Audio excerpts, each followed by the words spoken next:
It's inspired many superhero creations, and on the other hand, reflected their thought processes. Let's talk about factoring religion into writing superhero stories.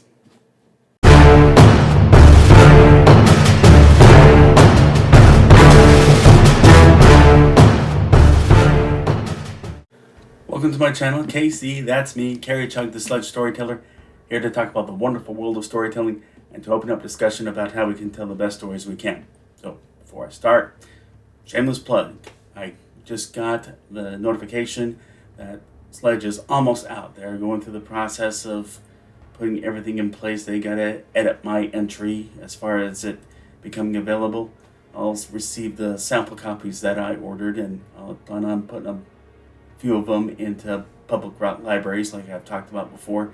So I guess you have to be in the Ogden area to get it before it becomes available for ordering. But anyway, let's start the discussion how religion has played a role in superheroes. Anyway, on the one hand, you've got Marvel actually pulling directly from ancient religions with Norse demigod Thor and Greek demigod Hercules. And I mean, when you look at it, ancient mythological heroes look like they, to a point, serve the same purpose as superheroes do now. So here, Marvel just repurposed these two and modified their stories to make them compatible with the Marvel Universe. Then you have the indirect inspirations. It's no secret that Superman's creators, Jerry Siegel and Joe Shuster, like so many other Golden Age comic creators with limited job opportunities elsewhere during that time, were Jewish. And the Old Testament story of Moses, where his mother sent him away in a small boat into the Nile River to save him from the threat of genocide by the Egyptian pharaoh, so he could grow to become a man who bring about justice for his fellow Hebrews with the surrounding threats that paralleled Jor-El and his wife Laura sending his son Kal-El in a spaceship out of the planet Krypton just before it exploded to come to Earth and bring about justice for the people he grew to assimilate with, as well as identify with.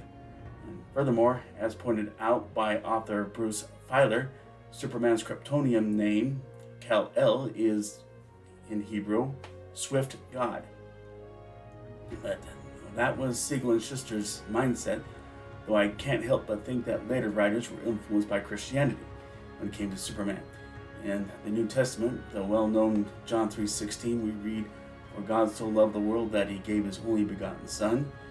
Jump to 17, "that the world through him might be saved." And now, Jor-El. They can be a great people, Kal-El, they wish to be. They only lack the light to show the way.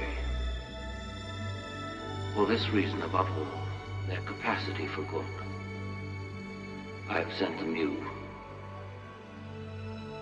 my only son. So it can be said, depending on the creator's perspective, Superman can be a literary parallel of either Moses or Jesus Christ, but at his roots, just Moses. Then we get to solid Jewish inspiration with much heralded Jewish creator Jack Kirby. Jack is known for having been a man of faith, and the more input he had in creation of characters, the more they were influenced by Judaism. Okay, now pull back a little on that. There is a lot of Judaism in Kirby's creation, yes, but he was also heavily invested in the study of all religions from Asian all the way to Mesoamerican. Now that's as far as I dare go because I'm not in any position to properly establish my knowledge of Kirby's creative process, since the proper source material is financially out of my reach. But I'll just refer you to someone who's managed to acquire that material, Chris Pierce, in his channel Comic Tropes. The link to his video on Kirby and his faith's influence on his creativity is in the description below. I heartily recommend it. When I took time to really look into it, I was surprised, given the waning popularity of religion nowadays, to see how many religious faithful exist among the collective superhero multitude, mainly between DC and Marvel. There are atheists, more recently Batman among them, given his heavily negative worldview, but the vast majority are of a denomination or an otherworldly religion. Now, no surprise given how many superhero creators have been Jewish, there are a plethora of superheroes who adhere to Judaism.